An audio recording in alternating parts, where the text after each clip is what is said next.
annual convention. Dr. Jacques Vallée, who was on Coast to Coast with George Noory a few weeks ago, was one of the principal speakers, along with several of the talented professionals who were trained directly by the CIA and or the Army back in the early days of this program. There's some critics who insist there's nothing to this stuff. Millions of dollars were wasted by the government, they say, in the study of remote viewing. It's worthless. I think they're wrong. I think most of the people who are listening to this program probably think they're wrong. Much of the best data to verify the legitimacy of remote viewing remains classified, or at least that's what I've been told. It's not available for review by the general public, including the skeptics who've dismissed the whole thing. But from what I've been told, some of the folks who have worked in this program, there were stunning successes, documentable, verifiable.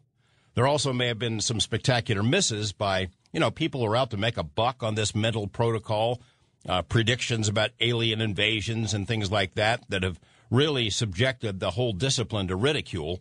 It's sort of the same with ufology, isn't it? I mean, nutcases and con men make a lot of noise about bogus incidents, and it plays into the hands of those who want to debunk the topic in the first place. I think remote viewing is making a lot of progress on the road to respectability, and one of these days I'm going to sign up for some training myself, and then I can report back to you whether it works or not, at least whether it works for me. I want to update a couple of things we've talked about in the past. If you heard the last show I hosted, you might recall we talked about wild horses. 71 wild horses were found dead on the Tonopah Test Range, otherwise known as Area 52. It's a sister facility to Area 51, the infamous military base here in Nevada. The BLM said it would work with the Air Force to figure out what killed those horses. That's what I reported last time. Actually, they know what killed the horses. It's nitrates, a concentration of nitrates. What they don't know is where all these nitrates came from, how they got into the horses. Well, we're still waiting for answers. I interviewed the BLM a few days ago, and they said they're getting wonderful cooperation from the military, but still the public hasn't been told what happened out there. And in the meantime, more horses have died in another part of Nevada. 156 wild horses that were rounded up from the open range here in Nevada, presumably so they wouldn't starve to death. That's what the BLM said was the reason for this thing. They're taken to this holding facility north of Reno, a place called Palomino Valley. Then they started getting sick. Then they started dying. Turns out it's from salmonella poisoning. The BLM explains that all wild horses and a lot of other kind of wild animals carry salmonella in their systems. But because these horses had been out on the range surviving on brush, they couldn't handle it when they were brought to this facility and they were fed good, rich hay.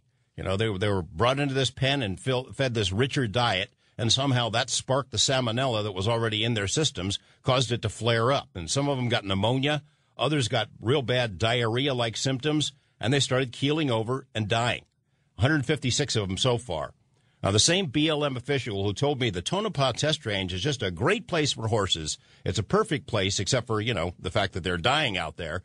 And the same official who said the military is really doing its best to study these nitrates and get some answers told me that the Palomino Valley facility is just great and nothing's wrong there. It was just perfect. All these years they've been rounding up wild horses, supposedly because they're starving. And they didn't know that this is what happens when you feed them hay. They're eating brush out there. You bring them in and feed them hay. They don't know that? Sorry, I don't believe it. And if there's no problem at the Palomino Valley facility, everything's just peachy, then why is it now locked down and quarantined? This wild horse program, as it's being run here in Nevada, is a mess. And whether you care about wild horses or not, it's your tax dollars that are being frittered away by bureaucrats who don't seem to know what the hell they're doing. They'd rather keep thousands and thousands of horses living in these pens, essentially warehoused, feeding them and watering them year after year until they die at great expense to you, than to put money into finding them a home and taking them off the government dole. It's just a mess. Some Area 51 news, sort of. You all remember Bob Lazar? I got an email from Bob this week along with an attached clip from a TV program airing on PBS about Lazar's current business. He runs a company called United Nuclear out of his home in New Mexico, and this company sells scientific supplies on the Internet. Chemicals, rocks, weird little devices, oddities, stuff that's often used in high school science labs, even more sophisticated facilities. I think Bob told me that some of his clients are government agencies. And as you might recall from the last time Lazar was on the show last summer, his company had been raided by government agents who seem to think he's a threat to national security because of the stuff he sells online. The thrust of this PBS program, and I'm sorry I don't know when it aired or whether it's aired yet, the thrust of it, though, according to Bob, is that science itself is sort of under attack because of terrorism concerns. And I know we all have legitimate reasons to be concerned about terrorism. The question, I guess, is, are we taking it too far? Because chemicals, once widely available to the public, are being restricted. You all know how science works. You know how you got interested in science when you're a kid. Kids get interested in science because they like things that explode or fizzle, things that are slimy, things that are stinky, chemicals that do weird things. It seems a mistake to cut off access to the very substances that get kids interested in science, especially now that the U.S. is already falling behind most of the rest of the world in cutting-edge science and math education. You know, maybe we get Bob back on the show sometime soon to talk about it. He has information about his ongoing fight, I think, on his website, unitednuclear.com, and we'll ask John Lear about this when he comes on in just a minute or so. One other quick Area 51 news item, then we'll get to John. This coming Saturday, the state of Nevada celebrates its entry into the Union, Nevada Day. They have a big parade in our state capital of Carson City. And this year's theme, the organizers selected, is Area 51. So when the organizers came up with that theme, they were trying to think of who could be the grand marshal for the parade, and they thought of me. So I woke up this morning and I cracked the newspaper, the Las Vegas Review-Journal, and there's a shot of me with a photo with a big blank-eating grin on my face. It looks like I just stumbled out of a topless bar at 5 o'clock in the morning or something. I'm wearing shades. And the RJ has run this photo, I don't know, 6 or 7 times before. They did a story about me being an odd choice for the grand marshal of this parade. And then poke some fun at, you know, the fact that previous grand marshals, Clark Gable, Michael Landon, Frank Sinatra Jr., none of them were known to consort with aliens. Boy, I've never heard that joke before. So thanks, RJ, for plugging the parade. And I'd like to say that anyway, if any of you are interested, you know, you can go to Carson City next Saturday if you live in northern Nevada, northern California, anywhere up in that area. The parade starts in the morning.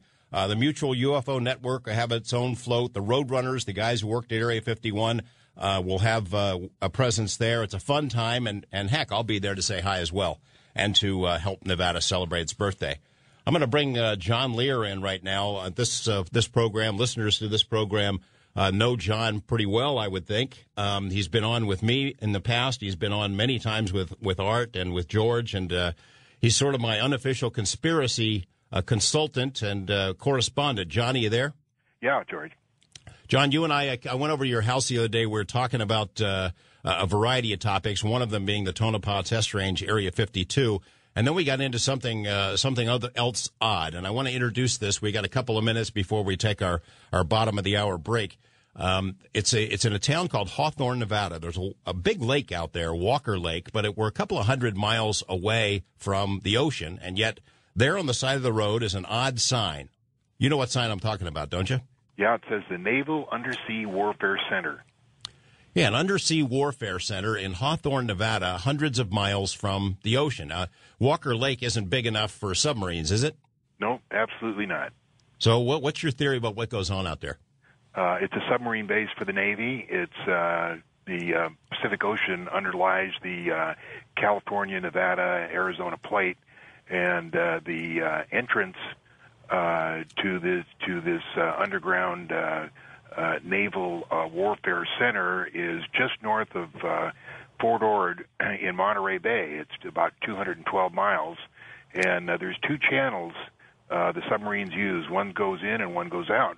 And you know, the Naval Undersea Warfare Center, I mean, there's those all over the United States, but that particular one is there because all the ammunition and the bombs and all the ordnance they use is made and stored there by the U.S. Army. So how did they get submarines to work there? I mean, how do they get in and out? They have an elevator that goes down 4,300 feet to sea level, and the submarines are there, and it's actually the Pacific Ocean is just below it. It's just getting down to it. Walker Lake, of course, has nothing to do with it. It's only about 15 miles long and only about 80 feet deep, maybe at the deepest. So that has nothing to do with it. But they access the Pacific Ocean through this huge elevator. That's a wild story, John. When we come back, we're going to take a short break now, and when we come back, I'm going to ask you how you know about this. I know you probably can't